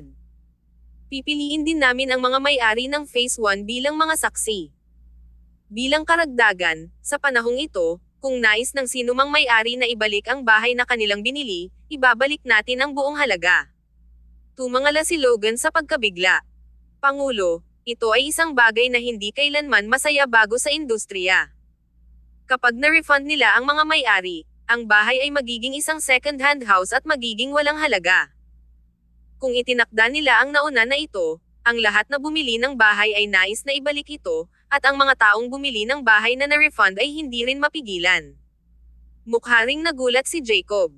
Itinaas ni Nicole ang kilay niya at ngumiti. Huwag mag-alala. Siguraduhin na malinaw na nakasulat na sa sandaling maibalik ang bahay, ang parehong may-ari ay hindi na mabibili muli ang anumang pag-aari sa ilalim ng Stanton Corporation. Gayun din, bibigyan namin ng 5% na diskwento sa mga nais bumili ng refund house, ngunit ito ay limitado lamang sa kalidad ng inspeksyon. Kapag natapos na ang kalidad ng inspeksyon, magtatapos ang scheme ng refund. Kabanata 1254. Ang nais na pagbabalik-tanaw. Nang matapos na magsalita si Nicole, ang opisina ay silent. Ang titig ni Logan ay nagmula sa pagkabigla hanggang sa pagkamangha. Bigla niyang napagtanto na hindi ito masamang bagay. Magiging sanhi din ito ng isang bagong alon ng pagtaas ng mga benta. Maging si Jacob ay medyo nababagabag. Ang pamamaraan ni Nicole ay tila lampas sa imahinasyon. Hindi maiwasang tumayo si Jacob at nagsalita sa isang nasasabik na ekspresyon. Sa ganitong paraan, ang mga may-ari ng suhol ay tiyak na hindi kumikilos ng walang tigil. Hindi mahalaga kung paano makikinabang ang mastermind sa likod nito ay nag-aalok sa kanila, hindi nila mabibigyan ang lahat ng bahay, di ba? Pinalawak ni Logan ang kanyang mga mata. Tama yan. Ang pagbili at pagbebenta na ito ay hindi kapaki-pakinabang sa mga nais samantalahin ang pagkakataon na magdulot ng problema. Ang iba ay hindi mapanganib na ibenta ang bahay na mayroon sila. Kapag lumabas ang kalidad ng mga resulta ng inspeksyon, ang mga nagbebenta ng bahay ay tiyak na magsisisi dito. Hindi lamang iyon, pagkatapos ay madaragdagan din natin ang presyo. Walang sino mang handang gumastos ng mas maraming pera upang maisubsidize ang pagkakaiba, na nangangahulugang bukas, ang mga may-ari ay hindi magtitipon upang magdulot ng problema. Biglang tumawa si Jacob. Oo, at ipinapakita nito ang aming saloobin. Hindi kami nagkasala ng anuman. Kalmado na itinaas ni Nicole ang kilay niya. Sinuri niya ang kanyang ulo upang tumingin sa kanila. Kaya, bakit ka pa nandito? Nagyelo sina Logan at Jacob. Nagkatinginan sila sa isa't isa at tumakbo ng excited. Binigyan lamang sila ni Nicole ng isang pangkalahatang direksyon. Kailangan pa rin nilang makipag-ayos sa departamento ng PR tungkol sa tiyak na nilalaman at mga hakbang. Gayunpaman, malinaw na nais ni Nicole na mag-counterattack. Ang buong kumpanya talaga ay napaka-alerto. Nawala ang paunang gulat. Ang pagdating ni Nicole ay muling nasa agawan. Hanggat naroroon siya, hindi isusuko ng Stanton Corporation ang proyekto ng Sun City. Hindi rin sila mawawalan ng trabaho. Ang pahayag ng Public Relations Department ay ipinadala sa 5 PM ng biglaan. Ito ang kauna-unahang pagkakataon na ang Stanton Corporation ay sumalungat sa alingaungaw na ito, kaya natural, nakakuha ito ng maraming pansin. Di nagtagal, nagdulot ito ng isang malaking ripple sa internet. Diyos ko! Ito ay kamangha-manghang. Mayroon silang gayong kumpiyansa at hindi rin nag-abala sa anumang bagay na walang kaparerekan sa kanilang pahayag. Alam ko na may baligtad sa ito, at sa wakas ay dumating ito. Kaya, ang Stanton Corporation ay naka-frame. Ang mga may-ari na hindi mapagkakatiwalaan ang mga ito ay maaari lamang ibalik ang bahay. Ito ay isang magandang pagkakataon at ang una na nangyari. Ang kalidad ng inspeksyon ay tumatagal ng hindi bababa sa 6 na buwan. Kahit na ang Stanton Corporation ay nawalan ng pera, handa silang patunayan ang kanilang pagiging walang kasalanan. Hindi ko alam kung bakit, ngunit sa oras na ito, tumayo ako kasama ang Stanton Corporation. Pangalawa ko ito. Ang mga mahihirap na kalidad na mga materyales sa gusali ay matagal nang ipinagbabawal na dumaloy sa merkado. Bakit ang isang malaking negosyo tulad ng Stanton Corporation ay basagin ang kanilang sariling reputasyon? Ito ay mga ignorante lamang na migranteng manggagawa ng lasing, kaya sinabi ng reporter na ang mga chismis. Ang Stanton Corporation ay nakakagulat na hindi plano na hawakan ang mga migranteng manggagawa na responsable at nais lamang malaman ang mastermind sa likod nito. Palaging binibigyang pansin ni Nicole ang kalakaran ng opinyon ng publiko sa internet. Ang pahayag na ito ay naipost ng mas mababa sa kalahating oras na ang nakakaraan, ngunit ito ay ang numero 1 trending na paksa. Ang mga komento ay hindi gaanong mapang-abuso sa mas kaunting mga reklamo. Lahat sila ay mas makatuwiran. Ito ang resulta na nais ni Nicole. Umupo si Nicole sa sofa sa harap ng window taki sa may window na nakatingin sa paglubog ng araw. Ang afterglow ay nagpinta ng langit ng isang magandang kulay na nakalalasing. Hindi niya maiwasang maging isang maliit na nawala sa pag-iisip. Di nagtagal, kinuha ni Nicole ang kanyang bag at telepono, tumayo, at naglakad palabas. Tiningnan siya ni Logan habang nagdadala siya ng ilang mga dokumento. Pangulo, saan ka pupunta? Lalabas ako para maglakad. Logan asked, dapat ka naming samahan. Hindi man lang lumingon si Nicole at sinabing, hindi, kukunin ko si Luca na sundan ako. Tumahimik si Logan sa kanyang mga hakbang at napanood habang pumasok si Nicole sa elevator. Ang pagkuha kay Luca upang sundin ang kanyang ibig sabihin na nais niyang maglakad mag-isa. Iyon ay dahil hindi na kailangang ipakita ni Luca ang kanyang sarili sa ilang mga oras. Kabanata 12:55. Naghihintay para sa iyo na magmakaawa sa akin. Si Nicole ay hindi naglalakad sa paligid ng mga lansangan dito, kaya't naglalakad lang siya ng walang layunin. Hindi alam, lumakad siya sa dulo ng isang kalye. Siya ay maliit na nawala at tumingin sa paligid, tila medyo nalilito.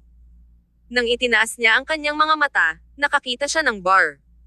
Matapos mag-isip tungkol dito, pumasok si Nicole. Ang musika sa loob ay bingi, ngunit walang marami sa isang karamihan ng tao. Si Nicole ay sumulyap, pagkatapos ay lumakad sa pribadong lugar at nagtungo sa isang booth. Medyo pagod na siya at nais na makapagpahinga. Gayunpaman, hindi nagtagal, may tumayo sa harap niya at hinarang ang ilaw. Sumimangot si Nicole, itinaas ang kanyang ulo, at nakita ang ilang mga tao sa harap niya. Si Autumn ay isa sa kanila. Sa likuran niya ay ilang mga kalalakihan na mukhang may natitirang hitsura at mga figure. Ang kanilang malakas na pabango ay naging hindi kasiya siya kay Nicole. Pinigilan ni Nicole ang pagdududa ng kanyang puso at mahinahon na kumilos. Ano ang isang pagkakaisa, Miss Ferguson? Ngumiti si Autumn at nakataas ang isang kilay. Miss Stanton, talagang nasasaktan kami upang matugunan. Bakit ka nag-iisa? Hindi mo iniisip kung lahat tayo ay nakaupo at may kasiyahan, di ba? Ang mga tampok ng facial ni Nicole ay kaakit-akit, at ang kanyang ngiti ay mapaglarong. Kung iisipin mo, aalis ka ba kasama ang iyong mga kaibigan? Ang ekspresyon ni Autumn ay nanigas, kaya't halos hindi niya mahawakan ang kanyang ngiti. Tinikom niya ang mga sulok ng kanyang mga labi. Miss Stanton, hindi ito Atlanta, at hindi mo pagmamayari ang bar na ito, kaya hindi mo tinawag ang mga pag-shot dito.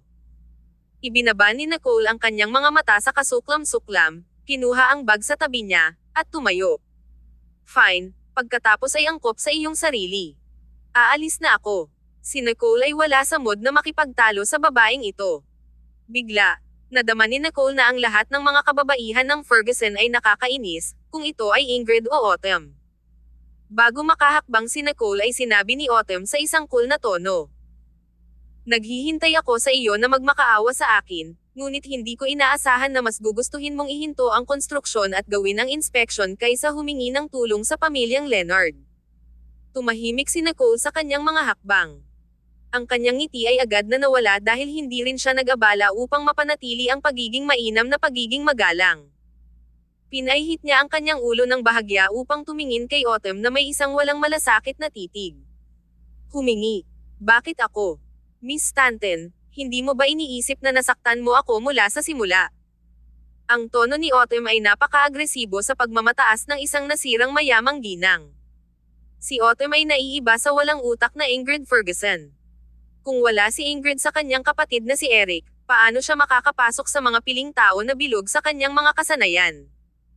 Gayunpaman, nakarating si Autumn kung nasaan siya ngayon kasama ang kanyang katalinuhan, mataas na edukasyon, at mataas na IQ. Ang nag-iisa lamang na maaaring makipagkompetensya kay Nicole ay si Autumn. Ngayon, ang mga kababaihan ng mataas na lipunan sa bilog ay naglalagay ng pedestal kay Nicole. Nainggit sila at humanga kay Nicole na parang ang kanyang pag-iral ay kung ano ang nais nilang maging. Sa opinyon ni Autumn, si Nicole ay umaasa lamang sa pagbak ng kanyang pamilya upang ipakita ang kanyang kapangyarihan. Bukod doon, ano pa ang mayroon si Nicole? Tumingin si Nicole sa likuran ni Autumn, ikiling niya ang kanyang ulo kay Autumn na may malamig na titig. Nakasakit sa iyo. Nasaktan ako ng maraming tao, kaya sino ka sa akin? Dahil si Autumn ay hindi pumayag na mapanatili ang isang mababaw na pagkakaisa, maaari lamang silang lumabas. Anyway, si Nicole ay hindi nabalisa upang makitungo sa babaeng tulad ni Autumn. Ilang sandali si Autumn ay nagpatawa.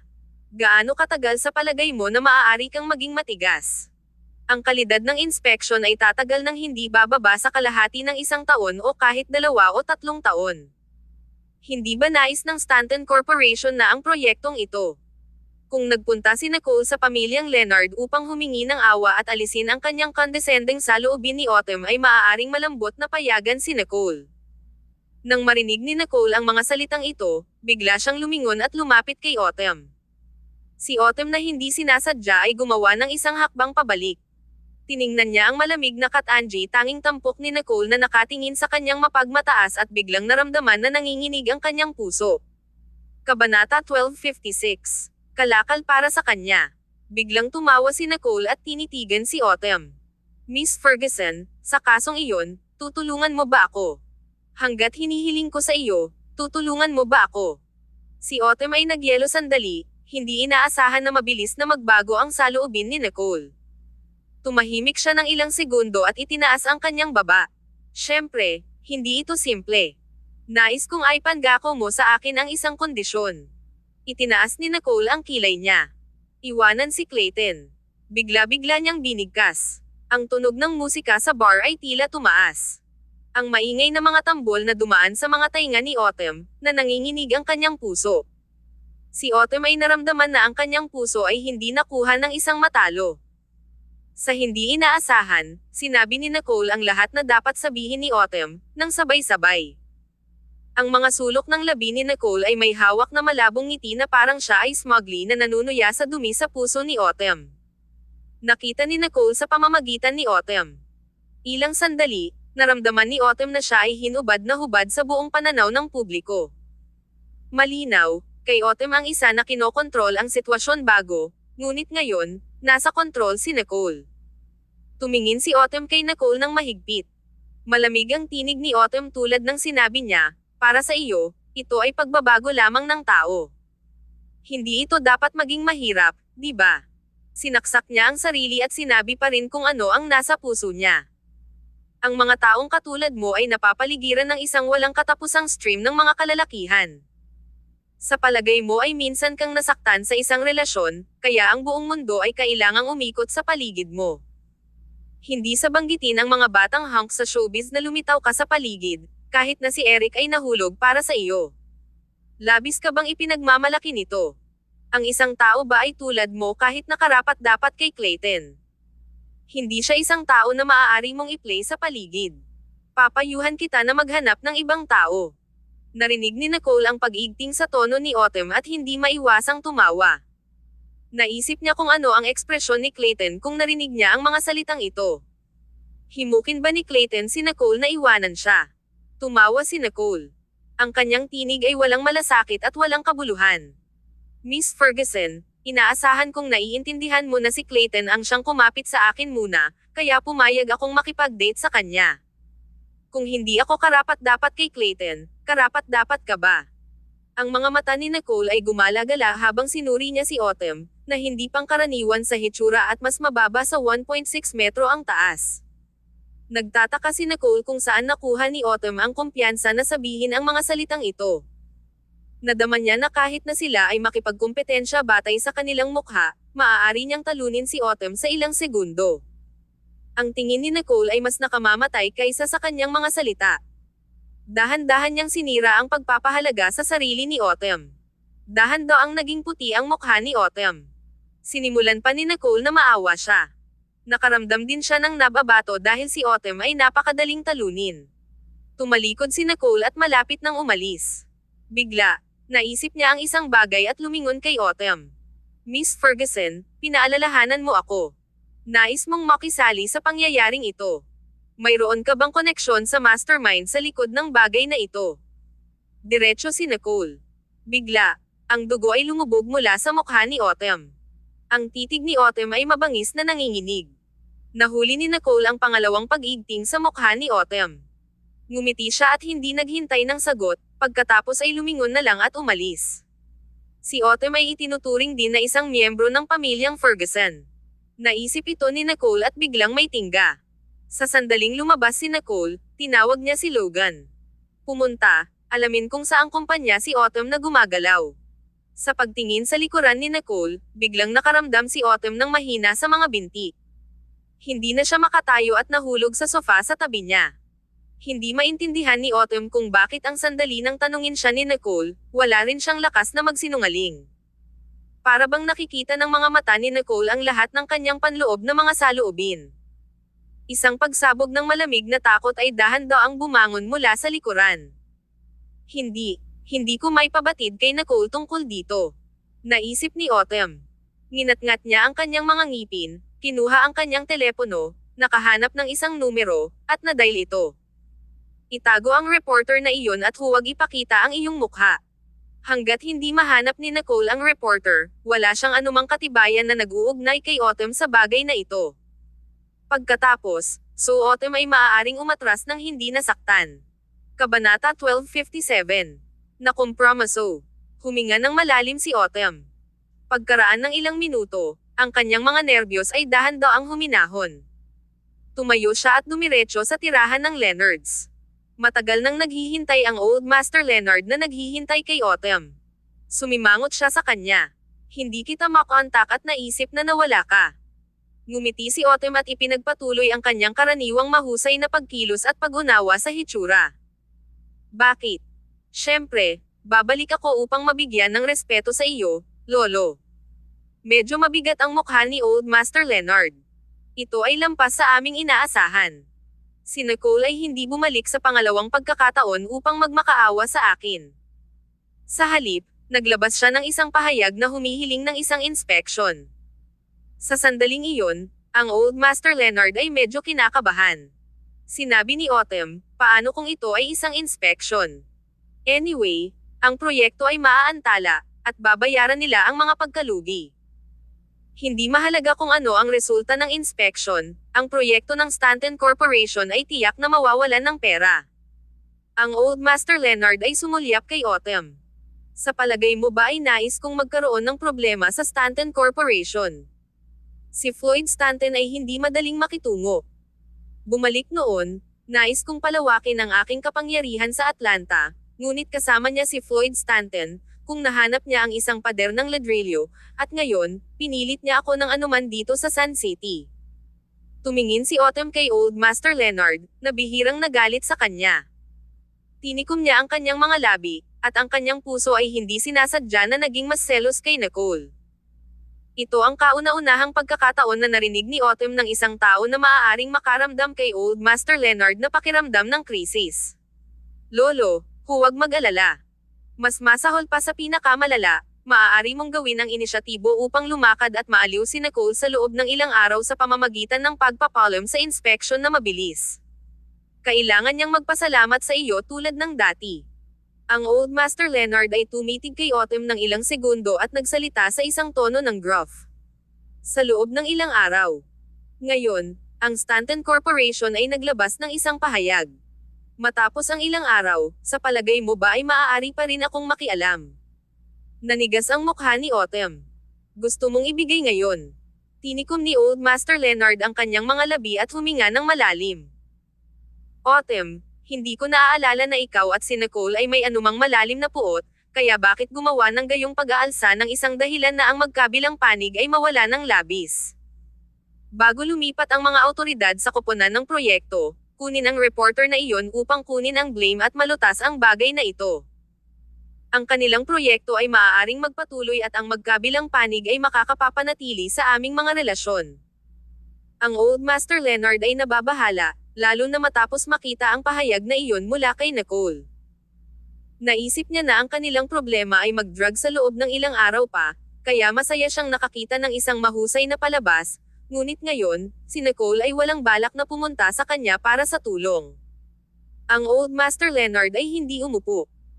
Bagaman mayroon siyang isang malawak na network sa iba't ibang mga lugar at maaaring magkaroon ng isang sabihin sa ilang mga bagay dahil sa kanyang mabuting relasyon sa mga tao, lahat ito ay batay sa premise na ang kanyang posisyon sa Sun City ay matatag. Alam ng Old Master Leonard ang lawak ng kapangyarihan ng Stanton Corporation, na hindi isang bagay na maaari niyang hamanin. Kung pumasok si Floyd Stanton, kakailanganin lamang ng mga taong iyon na tingnan ang kapangyarihan ni Floyd at ang walang laman na shell ng master na si Leonard upang makita ng malinaw ang sitwasyon. Ang ekspresyon ni Autumn ay nagbago ng ilang beses. Siya ay nagdusa ng isang suntok mula kay Nicole kanina at hindi inaasahan na bumalik upang marinig na nais ni Old Master Leonard na makompromiso. Si Autumn ay panahunan habang gumawa siya ng isang desperadong pagtatangka upang maibalik ang kanyang emosyon. Lolo, wala tayong kinalaman sa Stanton Corporation. Dahil lamang sa hindi tayo makakatulong, si Floyd Stanton ba ay may problema sa atin? Bakit? Kailangan ba niyang gawin iyon? Ang pagtulong sa kanya ay ang ating kabaitan. Ang hindi pagtulong ay tama din, kaya ano ang kinakatakutan mo? Hindi naintindihan ni Autumn. Si Nicole ay walang katibayan sa pagkakasangkot ni Autumn sa ito. Kaya, hindi makatuwiran para kay Floyd Stanton na makahanap ng problema sa kanila. Tiningnan ng Old Master Leonard si Autumn na may mabigat na mukha. Autumn, ang pag-on ng isang bingi na tainga at isang bulag na mata sa isang bagay ay isang malaking bawal sa mundo ng negosyo. Sa palagay mo ba ay tanga si Floyd Stanton? Ang mukha ni Autumn ay glum habang pinapalakpakan niya ang kanyang mga ngipin. Hindi siya kumbinsido. Ang nasabing magandang plano, ngunit kailangan nilang aminin ang pagkatalo tulad nito. Pagkatapos, ang lahat ng kanyang mga pagsisikap ay walang kabuluhan. Kabanata 1258. Hindi makatulog dahil namimiss kita. Nakita ni Old Master Leonard si Autumn ay walang humpay at naubusan ng pasensya, bluntly niyang iniutos sa kanya. Kalimutan mo ito, hindi mo maiintindihan. Kunin ang reporter na iyon upang buksan ang kanyang sarili bukas at bigyan siya ng mas maraming pera upang isara ang kanyang bibig at hindi ka ipahiwatig sa iyo. Ang bagay na ito ay ayusin pagkatapos. Ang mga labi ni Autumn ay nanginginig ng bahagya. Hindi niya alam kung paano magpatuloy at makaramdam ng walang magawa. Pinaikit niya ang kanyang kamao, huminga ng malalim, at maaari lamang yumuko ang kanyang ulo at makompromiso. Oo, Lolo. Aayusin ko ito bukas. Nakikita niya si Autumn ay masunurin pa rin, ang matandang master na si Leonard ay pinalambot ang kanyang ekspresyon at ngumiti. Kapag natapos na ang bagay na ito, sasabihin ko kay Eric na hayaan kang magtrabaho sa Ferguson Corporation. Ano ang maaari mong malaman mula sa palaging nasa isang maliit na kumpanya pa rin? Ngumiti si Autumn ng malungkot. Okay, makinig ako sa iyo, Lolo. Kinabukasan. Tumayo ng maaga si Nicole sa umaga upang mapanood ang balita. Ang mga may-ari ng bahay ay hindi nagprotesta, na nangangahulugang ang pahayag ay tamang tugon at epektibo. Kaya, nagkaroon siya ng isang labis na gana sa umaga. Naririnig ang isang tao na kumakatok sa pintuan, naisip ni Nicole na hinahanap siya ni Logan. Binuksan niya ang pintuan gamit ang isang sandwich sa kanyang bibig, at wala pa siyang oras upang magsipilyo at mga ayos ng kanyang buhok. Bilang isang resulta, sa sandaling binuksan niya ang pintuan, ang taong nakatayo sa pintuan ay hindi Logan. Ilang sandali si Nicole. Napangiti sa kanya ang taong nasa labas ng pintuan. Ang kanyang katamtaman at banayad na pag-uugali ay agad na nagpapaginhawa sa pagkabalisa na naramdaman niya sa mga nakaraang araw. Si Clayton ay nakasuot ng isang kulay abo na pawis at mukhang isang bata ng pondo. Ang kanyang natitirang pag-uugali ay marangal, at siya ay tumingin ng isang maliit na walang kabuluhan. Tumayo siya sa labas ng isang ngiti sa kanyang gwapong mukha at ang kanyang mga kamay sa kanyang bulsa. Magandang umaga, Miss Stanton. Natigilan sandali si Nicole. Agad niyang kinuha ang sandwich mula sa kanyang bibig at nilamon ito ng ilang kagat. Bakit ka nandito? Hindi man niya sinabi sa kanya na darating siya. Ngumiti si Clayton at ibinaba ang kanyang ulo upang tumingin sa kanya. Ang mga kontor ng mukha ng lalaki ay mukhang nakabalangkas. Ito ay perpektong makinis, at mukhang banayad siya. Hindi kita nakita ng ilang araw, miss na kita. Namiss kita ng sobra na hindi ako makatulog. Kaya, napunta ako rito. Si Nicole ay hindi nagsasalita at naisip, kinuha ba niya ang maling meds? Inabot ni Clayton, nabaluktot ang kanyang mga daliri, at malumanay na sinaksak ang kanyang noo. Agad na bumalik si Nicole sa kanyang pandama. Mainit na ngumiti ang lalaki. Mabilis, hayaan mo akong suriin kung sinamantala mo ang aking kawalan upang itago ang ibang lalaki dito. Binuksan ni Nicole ang kanyang bibig at lumipat sa gilid. May gusto siyang sabihin ngunit pinigilan ito. Ang unang bagay na naisip niya ay kung nagtago ako ng isang lalaki dito. Wala akong oras at kalooban para doon. Pumasok si Clayton at nakita ang isang mesa ng masayang agahan. Itinaas niya ang kilay at tumawa ng walang magawa. Hindi siya lumibot upang maghanap ng mga nanghihimasok. Sa halip, umupo siya sa mesa at tumingin sa kanya. Hindi pa ako kumakain ng agahan. Maaari ba akong magkaroon? Mabilis na lumakad si Nicole, ibinuhos niya ng isang baso ng gatas, at sumimangot sa kanya. Bakit hindi ka pa nag-agahan? Ang mga paggalaw ni Clayton ay matikas habang siya ay humigop ng gatas at ngumiti sa kanya. Nasabi ko lang sa iyo ang dahilan, ngunit nagtatanong ka ulit. Gusto mo bang marinig ito sa ibang oras? Nag-joke si Nicole at isinara ang kanyang bibig. Kalikasan ba ng isang tao na mang-asar sa mga tao? Ang mga tip ng kanyang mga tainga ay bahagyang pula habang pinapanood niya si Clayton na kumain ng dahan-dahan. Hindi siya nagmamadali. Tila kung siya ay dumating sa lahat ng paraan dito para lamang samahan siya para sa agahan. Sa pag-iisip nito, nadama ni Nicole na ang kanyang puso ay nakapaloob sa sikat ng araw, na nagparamdam sa kanya na mainit at nakaka-relax. Nakita ni Clayton na tahimik siya at tumingin sa kanya. Matapos niyang makuha ang kanyang bahagi ng pagkain, dahan daw ang pinunasan ang kanyang mga kamay. Nagsalita siya sa isang magaan na tinig, dumating ako dahil talagang miss na kita, ngunit medyo nag-aalala din ako para sa iyo. Kabanata 12:59. Ibenta mo siya sa kanya. Hinawakan ni Nicole ang labi niya. Nag-aalala tungkol sa akin. Sa anong paraan? Sa palagay mo ba ay may itinatago akong isang lalaki dito? Tumawa si Clayton.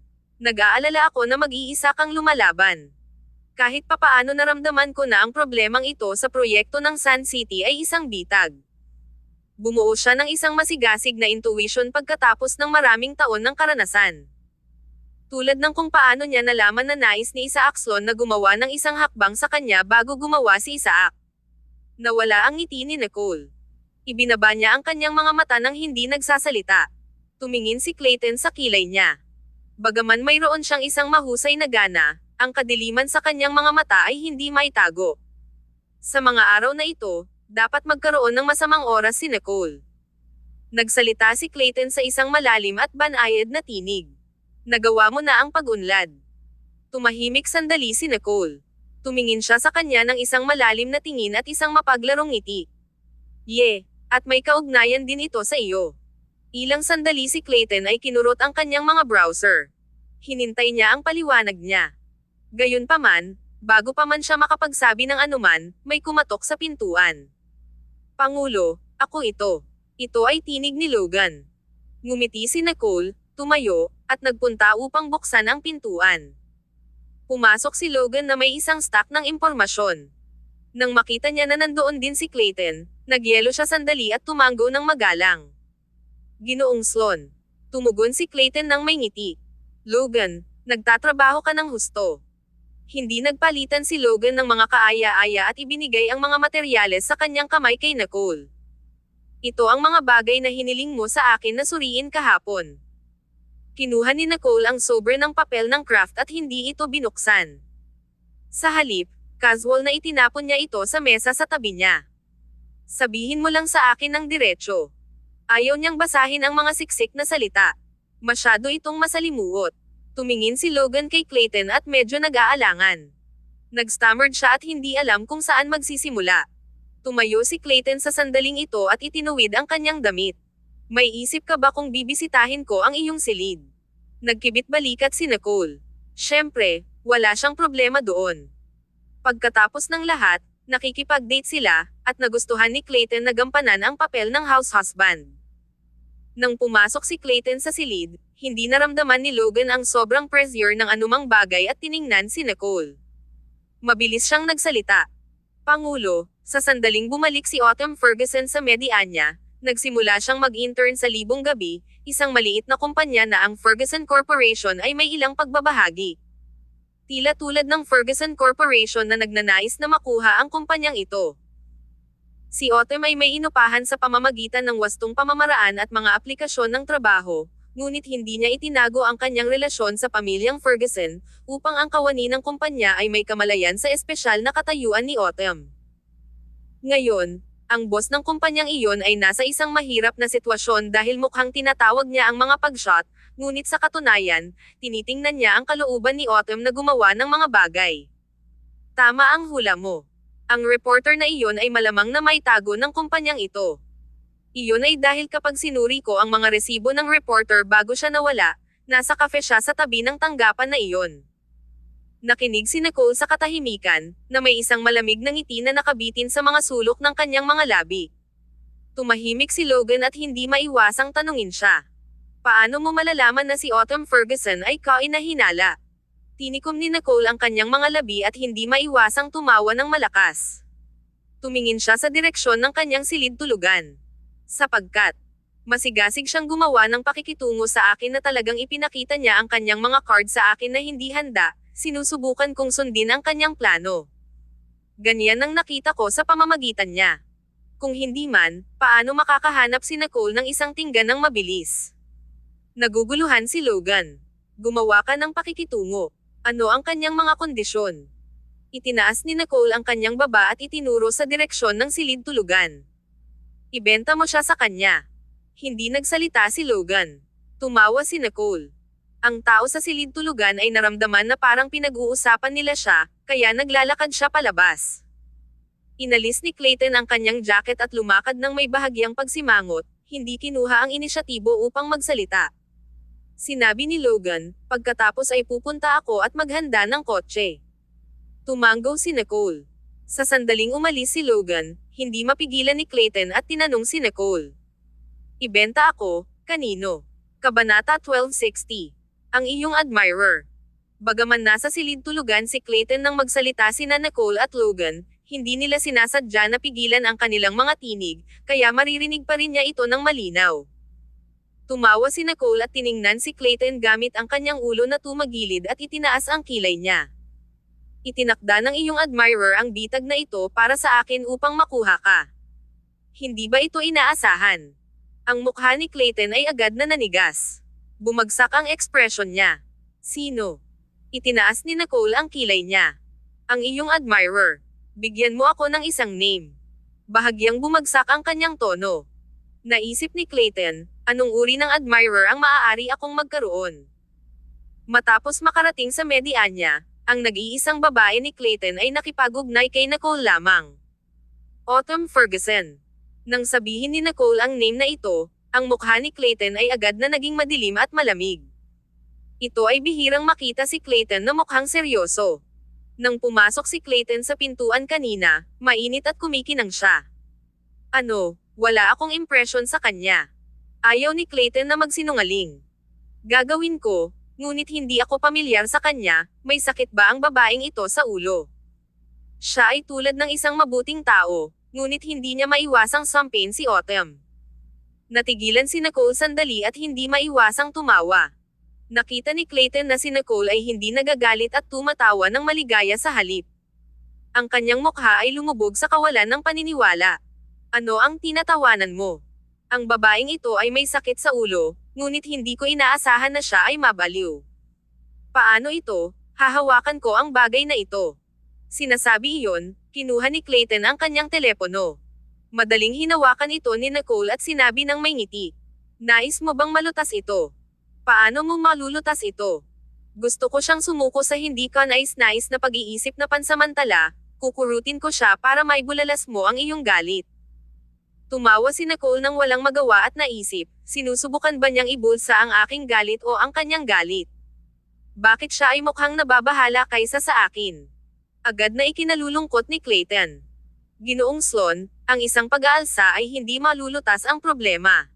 Kinuha ni Nicole ang kanyang kamay at idinaop nito sandali. Tumingin siya sa kanya at ngumiti nang walang magawa. Nag-atubiling si Clayton ng ilang segundo. Kung gayon, ano ang dapat nating gawin? Gusto mo bang talunin siya? Hindi imposible, ngunit hindi natin ito magagawa. Kailangan nating makahanap ng ilang mga mobsters para dito. Pinakinggan ni Nicole ang higit na sinabi niya at naramdaman na hindi ito naliligaw, kaya't mabilis niyang ginambala ang kanyang pag-iisip. Tigil. Sino ang nagsabing gusto kong talunin siya? Malulutas ko ito. Kami ay mga sibilisadong tao, kaya hindi kami maaaring maging masyadong barbaric. Si Clayton ay hindi nagsasalita. Ang mas naisip niya tungkol dito, ang galit na siya. Paano mo malulutas ito? Tumingin si Nicole sa kanya ng playfully.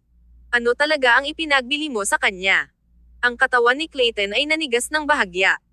Ang kanyang ekspresyon ay komplikado habang nakatingin sa kanya. Ang mga saloobin ng babaeng ito ay talagang mapanganib. Naibulalas ni Clayton. Nanatili siyang tahimik at tumanggi na sagutin ang kanyang katanungan. Walang humpay si Nicole. Sabihin mo sa akin. Kung ako talaga ipinagpalit ka para sa kanilang mga mapagkukunan, masisisi mo ba ako? Siya ay lumuhad ng maayos na siya ay hindi makatuwiran, ngunit bigla niyang nais na malaman ang sagot ni Clayton. Pagkalipas ng ilang segundo, ang mga mata ni Clayton ay dahan-daang nahulog sa mukha ni Nicole. Ang kanyang manipis na labi ay bahagyang nahati, at ang kanyang tinig ay malinaw, isip, at malinaw. Hindi.